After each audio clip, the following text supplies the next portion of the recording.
ஐயப்பனின் குரல் வழங்கும் திருமறை தீபங்கள்.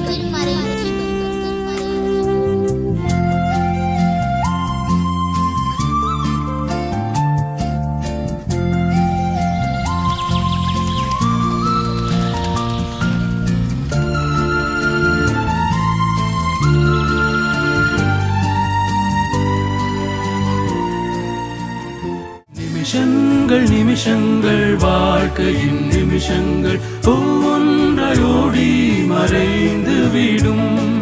நிமிஷங்கள் நிமிஷங்கள் வாழ்க்கையின் நிமிஷங்கள் ஒவ்வொன்றையோடி மறைந்து விடும். கனவுகள் ஆயிரம் மனதார கண்டினி நினைவுகள் ஆகியே மறைந்திடுமே. கனவுகள் ஆயிரம் மனதார கண்டினி நினைவுகள் ஆகியே மறைந்திடுமே. நிமிஷங்கள் நிமிஷங்கள் வாழ்க்கையின் நிமிஷங்கள் ஒவ்வொன்றையோடி மறைந்து விடும். நிமிஷங்கள் நிமிஷங்கள் வாழ்க்கையின் நிமிஷங்கள் ஒவ்வொன்றையோடி மறைந்து விடும்.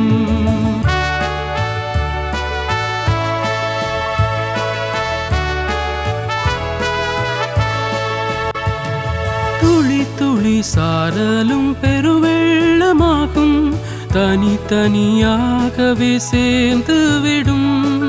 துளி துளி சாரலும் பெருவெள்ளமாகும், தனித்தனியாகவே சேர்ந்து விடும். இளைப்பாறும் நாட்களும் விரைவாக வந்திடும், கரை சேரும் முன்னே நினைத்திடுவாய். இளைப்பாறும் நாட்களும் விரைவாக வந்திடும், கரை சேரும் முன்னே நினைத்திடுவாய். நிமிஷங்கள் நிமிஷங்கள் வாழ்க்கையின் நிமிஷங்கள் ஒவ்வொன்றையோடி மறைந்து விடும். கனவுகள் ஆயிரம் மனதார கண்டினி நினைவுகள் ஆகியே மறைந்திடுமே. கனவுகள் ஆயிரம் மனதார கண்டினி நினைவுகள் ஆகியே மறைந்திடுமே. நிமிஷங்கள் நிமிஷங்கள் வாழ்க்கையின் நிமிஷங்கள் ஒவ்வொன்றையோடி மறைந்து விடும். நிமிஷங்கள் நிமிஷங்கள் வாழ்க்கையின் நிமிஷங்கள் ஒவ்வொன்றையோடி மறைந்து விடும்.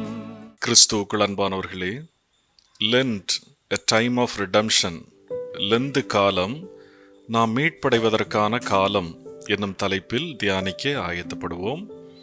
நம்முடைய தியானத்திற்கு ஆதாரமான திருமறை பகுதி அப்போஸ்தலனாகிய பவுல் ரோமாபுரியாருக்கு எழுதின நிருபம் 2ஆம் அதிகாரம் 4ஆம் வசனம். தேவ தயவு நீ குணப்படும்படி உன்னை ஏவுகிறதென்று அறியாமல் அவருடைய தயவு, பொறுமை, நீடிய சாந்தம் இவைகளின் ஐஸ்வர்யத்தை அசட்டை பண்ணுகிறாயோ. ஆண்டவருடைய பெருந்தன்மைகளான தயவு, பொறுமை, நீடிய சாந்தம் இவைகளெல்லாம் காலத்தாலும் நேரத்தாலும் அளவிடப்படுபவை. சங்கீதம் 30:5 கூறுகிறது, அவருடைய தயவுதான் நமக்கு நீடிய வாழ்வை தருகிறது. அவருடைய பொறுமை வாழ்க்கையிலே திரும்ப திரும்ப நமக்கு பல வாய்ப்புகளை தருகிறது. லூக்கா எழுதின சுவிசேஷம் 13ஆம் அதிகாரம் 8ஆம் வசனத்திலே, ஐயா இந்த மரம் இந்த வருஷமும் நிக்கட்டும் என்று சொன்னது இதன் அடிப்படையிலே தான். அவருடைய நீடிய சாந்தம் தான் நம்மை மன்னித்து உலகில் நாம் தொடர்ந்து வாழ அனுமதிக்கிறது. மொத்தத்திலே நாம் வாழுகிறோம் என்றால் அது அவருடைய தயவு, பொறுமை, நீடிய சாந்தம். ஆனால் வாழ்வதற்காக அவர் தந்த நேரத்தை, காலத்தை நாம் அசட்டை பண்ணுகிறோம். ரோமர் 2:11 தேவனிடத்தில் பட்சபாதம் இல்லை என படிக்கிறோம். ஆண்டவர் பட்சபாதம் இல்லாதவர் என்பதற்கு மிகப்பெரிய நிரூபணம் அவர் எல்லாருக்கும் சமமாக கொடுத்திருக்கும் 24 மணி நேரமாகிய காலம். முழுமையான சமத்துவம் இதிலே வெளிப்படுகிறது. ஏழை, பணக்காரன் எல்லாருக்கும் 24 மணி நேரம் தான். நேரத்தை வைத்து பணத்தை சம்பாதிக்க முடியும், ஆனால் பணத்தால் நேரத்தை சம்பாதிக்க முடியாது. அடகு வைத்து முன்பணம் வாங்குவது போல நேரத்தை வாங்க முடியாது. நேரத்தை செலவு செய்யவில்லை என்றால் அது அப்படியே இருக்காது, கரைந்து போய்விடும். ரிஸ்ட் வாட்சை நாம் கையில் கட்டி இருப்பதனாலே நம் கையிலே தான் நேரம் என யாரும் எதிர்பார்க்க முடியாது.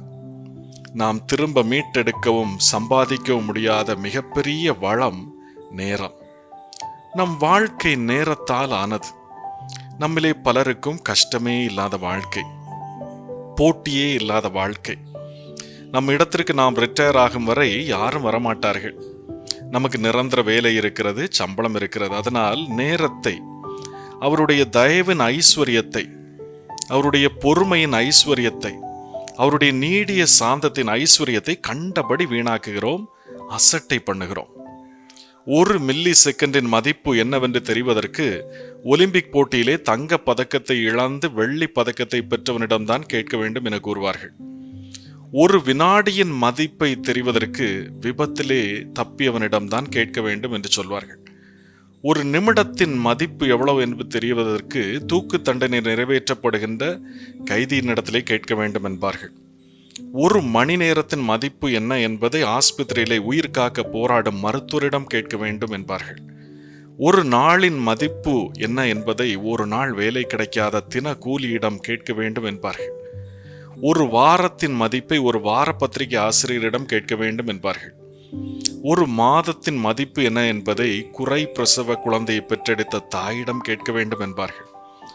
1 வருடத்தின் மதிப்பு என்ன என்பதை தேர்வில் தோல்வியடைந்த மாணவனிடம் கேட்க வேண்டும் என்பார்கள்.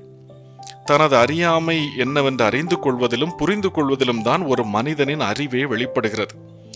நேரத்தால் ஆன நம் வாழ்க்கையை நாம் எப்படி வீணடிக்கிறோம் என்பதை தான் நாம் தியானிக்க போகின்றோம். லெந்து காலம் நம் வாழ்க்கையை நாம் வீணடிக்காமல் மீட்டுக் கொள்ள வேண்டும் என அறைகூவல் விடுக்கிறது. முதலாவது, வாயால் வீணடிக்கப்படும் நேரங்கள். ரோமர் 2ஆம் அதிகாரம் 1ஆம் வசனம். ஆகையால் மற்றவர்களை குற்றவாளியாக தீர்க்கிறவனே, நீ யாரானாலும் சரி, போக்கு சொல்ல உனக்கு இடமில்லை. நீ குற்றமாக செய்கிறவைகள் எவைகளோ அவைகளை நீயே செய்கிறபடியால் நீ மற்றவர்களை குறித்து சொல்லுகிற தீர்ப்பினாலே உன்னைத்தானே குற்றவாளியாக தீர்க்கிறாய். வாழ்க்கையிலே நாம் அதிகமாக வீணடிக்கும் நேரம் வாயினால் நேரம் போவதே தெரியாமல் பேசிக் கொண்டிருப்பதுதான். ஆண்டவரது வார்த்தைகளை கேட்கும் போது வருகின்ற கொட்டாவி மற்றவர்களை குறித்து பேச கேட்கும் போது வருவதே இல்லை. பவுல் அப்போஸ்தலன் பல மனிதர்களை கண்டு அனுபவப்பட்டு இதை எழுதியிருக்கிறார். யாரையும் தனிப்பட்ட முறையிலே குறிப்பிட்டு இதை எழுதவில்லை. வாயினால் செய்கிற இந்த பாவம் எல்லாரும் செய்கிற முதல் பாவமாக இருக்கிறபடியினாலும் இதிலே வாழ்க்கையிலே பெரும் பகுதி வீணாவதனாலும் இதை குறித்து எழுதி பவுல் அப்போஸ்தலர் எச்சரிக்கிறார்.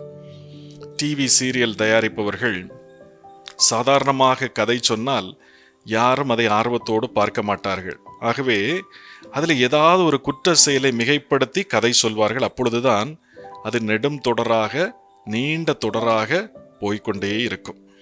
இதே போல சாதாரணமாக ஒரு மனிதன் செய்த நல்ல காரியங்களையும் நன்மைகளையும் வாயினால் சொன்னால், இவ்வளவுதானா, இதில் என்ன இருக்கிறது, இதை சொல்லவா என்னை இவ்வளவு நேரம் நிறுத்தி வைத்தாய், என் நேரத்தை வீணடித்து விட்டாயே என கடிந்து கொள்வார்கள். அதே நேரம் ஒரு மனிதனையோ மனுஷியோ விமர்சித்து குற்றப்படுத்தி அவர்களை குறித்து சொன்னால் மிகுந்த ஆர்வத்தோடு கேட்பார்கள். இதில் நேரம் போவதை குறித்து கவலையே படமாட்டார்கள். ஒரு நாளின் பாதி நேரத்தை அடுத்தவர்களின் கதைகளை கேட்பதிலேயே பல அலுவலகங்களிலும் பல இடங்களிலும் பலரும் வீணடித்து விடுகிறார்கள். நல்ல பேச்சுக்கள் தண்ணீர் போன்றது, குளிர்ந்த தண்ணீர் போன்றது என நீதிமொழிகள் கூறுகிறது. நம்மிடமுள்ள தண்ணீர் ஒரு நேரத்திலே ஒருவரின் தாகத்தை மட்டும் தீர்க்கலாம். ஆனால் தீய பேச்சுக்கள் தீயை போன்றது. அது உடனே பற்றி பிடித்து பரவி பெரும் அழிவை ஏற்படுத்திவிடும். யாரும் தண்ணீராக இருக்க விரும்புவதில்லை, தீயாகவே இருக்க விரும்புகிறார்கள். ஏனென்றால் அதற்குத்தான் ஆதரவும் வரவேற்பும் அதிகம். பவுல் அப்போஸ்தலன் மற்றவர்களை குற்றம் சொல்லி வாயினால் தங்கள் வாழ்க்கை நேரத்தை வீணடிப்பவர்களை பார்த்து அவர்கள் ஏன் இப்படி நடந்து கொள்கிறார்கள் என்பதை ஆராய்ந்தார். அவர் ஆராய்ச்சியிலே கண்டுபிடித்தது என்னவென்றால், தாங்கள் பெரியவர் என காட்டவும் தாங்கள் தவறே செய்யாத நீதிமான்கள் என காட்டவும் இப்படி நடந்து கொள்கிறார்கள் என்பதை பவுல் அப்போஸ்தலர் புரிந்து கொண்டார். இது ஆதாமிடமிருந்து உலகத்திற்கு வந்தது. ஆதாம் தான் ஏவாளை விட பெரியவன், நீதிமான் என காட்டுவதற்கு ஆண்டவரிடத்திலே போய் என்ன சொன்னான்? இவள்தான் என் பிரச்சனை, இவள்னாலே தான் நான் அந்த கனியை தின்ன வேண்டியதாகிவிட்டது. இவள்தான் என் பிரச்சனை. ஆதியாகமம் 3:12 இதை நீங்கள் விளக்கமாக வாசிக்கலாம். ஒரு வீட்டிலே கணவன் சாப்பிடும்போது பல்லிலே கல் தட்டுப்பட்டது. உடனே கணவன் மனைவியின் இடத்திலே, கடவுள் உனக்கு ஏன் 2 கண்களை தந்திருக்கிறார்? இந்த கற்களை எல்லாம் பொறுக்கி எடுத்து சமையல் செய்யக்கூடாதா என கேட்டாள். உடனே மனைவி பல நாள் கணவனுடைய குற்றப்படுத்துதல்களை எல்லாம் பொறுத்து கொண்டே வந்தவள். இன்று அவளால் பொறுக்க முடியவில்லை. அவள் கணவனிடத்திலே திருப்பி கேட்டாள், ஆண்டவர் உங்களுக்கு ஏன் 32 பற்களை தந்திருக்கிறார்? இந்த கல்லை கடித்து அரைத்து சவைத்து தின்ன முடியாதா? அதற்கு தானே 32 பற்களை தந்திருக்கிறார் என்று சொன்னாள். மாறி மாறி ஒருவருக்கொருவர் வாயினால் குற்றம் சொல்லிக் கொண்டிருப்பதிலேயே பலருடைய வாழ்க்கை வீணாக போய்விடுகிறது. இந்த விஷயத்திலே என் மனைவி தானே, என் கணவன் தானே என நாம் சாக்கு போக்கு சொல்லவே முடியாது என பவுல் சொல்லுகிறார். வசனத்திலே பாருங்கள், மற்றவர்களை குற்றவாளியாக தீர்க்கிறவனே, நீ யாரானாலும் சரி, போக்கு சொல்ல உனக்கு இடமில்லை. மற்றவர்களை குற்றவாளிகள் என தீர்ப்பிடுவோருக்கு மனிதர்களும் கொடுக்கிற பெயர் என்ன? நியாயத்தை பேசுகிறவர். இப்படிப்பட்டவர்கள் மனிதர்களிடம் நியாயம் பேசி தங்கள் குற்றத்தை மறைத்து விடலாம். ஆனால் ஆண்டவருடைய நியாய தீர்ப்பிலிருந்து தப்ப முடியுமா என பவுல் அப்போஸ்தலர் ஒரு கேள்வியை கேட்கிறார். வசனத்திலே பாருங்கள், இப்படிப்பட்டவைகளை செய்கிறவர்களை குற்றவாளிகள் என்று தீர்த்தும் அவைகளையே செய்கிறவனே, நீ தேவனுடைய நியாய தீர்ப்புக்கு தப்பிக்கொள்ளலாம் என்று நினைக்கிறாயோ? நமக்கு மட்டும்தான் கோபம் வரும், நாம் தான் தவறே செய்ய மாட்டோம் என நாம் நினைக்கவே கூடாது. என்னை தவிர யாரையும் மன்னிக்க மாட்டேன் என்பது போல எல்லாரையும் குற்றப்படுத்தி தங்கள் காலத்தையே வீணடிப்பவர்கள் ஏராளமாக இருக்கிறார்கள். மற்றவர்கள் தவறு செய்யும் போது நீதிபதியாக உடனே தீர்ப்பு சொல்லிவிடுவார்கள். ஆனால் தாங்கள் தவறு செய்யும் போது வக்கீலாக நின்று வாதாடுவார்கள். நம் காலத்தை வாயினால் இப்படி வீணடிக்காமல் காத்து கொண்டால் ஆண்டவருடைய நியாய தீர்ப்புக்கு நாம் தப்ப முடியும். இல்லை என்றால் ஆண்டவருடைய தீர்ப்பு கடுமையாக இருக்கும். ஏனென்றால் ஒரு மனிதன் ஒருபோதும் நீதிபதியாக முடியாது. ஏனென்றால் நாமும் குற்றம் செய்பவர்கள் தான். தீர்ப்பு சொல்லி நாம் நமக்கு அதிக பாவத்தை வருவிக்கவே கூடாது. ஒரு நாள் ஆண்டவர் கேட்பார், இப்படியெல்லாம் நீ சொன்னாயே, உனக்கு மட்டும் ஏன் நீ அதை பின்பற்றவில்லை? ஆகவே லெந்து காலம் வாயால் நம் வாழ்க்கையை வீணடித்து விடக்கூடாது என்பதை உணர்த்துகிறது. இரண்டாவதாக, மன அசுத்தங்களால் வீணடிக்கப்படும் நேரங்கள். மன அசுத்தங்களால் வீணடிக்கப்படும் நேரங்கள். ரோமர் 2:5 உன் மன கடினத்திற்கும் குணப்படாத இருதயத்திற்கும் ஏற்றபடி தேவனுடைய நீதியுள்ள தீர்ப்பு வெளிப்படும் கோபாக்கினை நாளிலே உனக்காக கோபாக்கினையை குவித்து கொள்ளுகிறாயே. நம்முடைய அனைத்து விதமான எண்ணங்களுக்கும் செயல்களுக்கும் காரணம் நம் மனதுதான். நம் மனது எந்த பக்கம் சாய்கிறதோ அதை பொறுத்துதான் நம் செயல்கள் இருக்கும். மனதிற்கு பல பெயர்கள் கொடுக்கப்படுகின்றன. உதாரணமாக, உடம்பாகிய மனிதனுக்கு முகத்திலே 2 கண்கள் இருப்பது போல மனிதனுக்கு உள்ளே இருக்கும் கண் மனம். மனதை பவுல் அப்போஸ்தலர் எபேசியர் 1:19 மனக்கண்கள் என்றே சொல்லிவிட்டார். மனதிற்கு கொடுக்கப்படுகிற இன்னொரு பெயர் மனக்கதவு. மனக்கதவு என்னும் பெயர் நேரடியாக திருமறையிலே கொடுக்கப்படாவிட்டாலும் வெளிப்படுத்தின விசேஷம் 3:20 இதோ வாசற்படியில் நின்று தட்டுகிறேன், ஒருவன் என் சத்தத்தை கேட்டு கதவை திறந்தால் என்ற வசனத்தில் உள்ள கதவு இருக்கிறதே, அது நம்முடைய மனக்கதவை தான் குறிக்கிறது. நம்முடைய மனக்கதவை ஆண்டவருக்கு திறக்க வேண்டும். ஒரு கதவை திறக்காமல் பூட்டியே போட்டிருந்தால் அந்த கதவு கடினப்பட்டு திறக்க முடியாமலேயே போய்விடும், இறுகி போயிருக்கும். மனம் என்னும் கதவை 1000 எண்ணங்கள் தட்டும். ஒவ்வொன்றையும் பார்த்து நாம் கதவை திறக்க வேண்டும். ஆனால் இவ்வாறு பார்க்காமல் எல்லா மோசமான எண்ணங்களுக்கும் உடனே மனக்கதவை திறந்து விடுவார்கள். நல்ல எண்ணங்களுக்கு மனக்கதவை திறக்க 1000 தடவை யோசிப்பார்கள். ஆண்டவருக்கு மனக்கதவை திறக்க மாட்டார்கள். அதனால்தான் ஆண்டவர் தொடர்ந்து மனக்கதவை தட்டிக்கொண்டே இருக்கிற நிலை ஏற்படுகிறது. ஒரு வீடு சுத்தமில்லாதிருந்தால் சுத்தம் பண்ண நாம் நேரம் கொடுக்க வேண்டும். நம் மனதை சுத்தமாக்குவதற்கான நேரத்தை கொடுப்பதுதான் லெந்து காலம். வீட்டை துப்புரவு பண்ணி அந்த குப்பையை வெளியே கொட்டாமல் சிலர் என்ன செய்வார்கள், கட்டிலுக்கு கீழேயே கூட்டி வைத்திருப்பார்கள். அந்த குப்பைகளை கூட்டி கட்டிலுக்கு கீழே வைக்கும்போது அல்லது கதவுக்கு பின்னால் வைக்கும்போது என்ன நடக்கிறது? முதலிலே எறும்புகள் வரும், பிறகு ஈ, கரப்பான் பூச்சி போன்றவை வரும், எலி வரும். மோசமான குப்பையாகும் போது பாம்பும் வந்துவிடும். மற்றவர்கள் நமக்கு விரோதமாக பேசுகிற வார்த்தைகள், சாபங்கள் எதையும் மனதிற்குள்ளே கூட்டி வைக்கக்கூடாது. அவை குப்பைகள், தூசிகள். ஆண்டவர் தூசியை உதறிவிட்டு போவதை குறித்து அதிகம் பேசுகிறார். மத்தேயு 10:14 நம்மை ஏற்றுக்கொள்ளாதவர்கள் நமக்கு தரும் சாபங்கள், ஏச்சுக்கள், பேச்சுக்கள் எல்லாம் தூசிகள், குப்பைகள். அவற்றை உதறி போடவில்லை என்றால் நம் மனதும் குப்பையாகிவிடும். குப்பைக்குள்ளேயே நாம் வாழும்போது என்ன நடக்கும்? நம் உடம்பு பலவீனமாகிவிடும். இதே போல குப்பையான எண்ணங்கள் நமது இருதயத்திற்குள்ளேயே இருக்கும்போது நம் இருதயம் பலவீனப்பட்டுவிடும். குப்பைகளை மனதிற்குள் கொண்டு வந்து வைத்து நம் வாழ்க்கையை வீணடித்து விடக்கூடாது.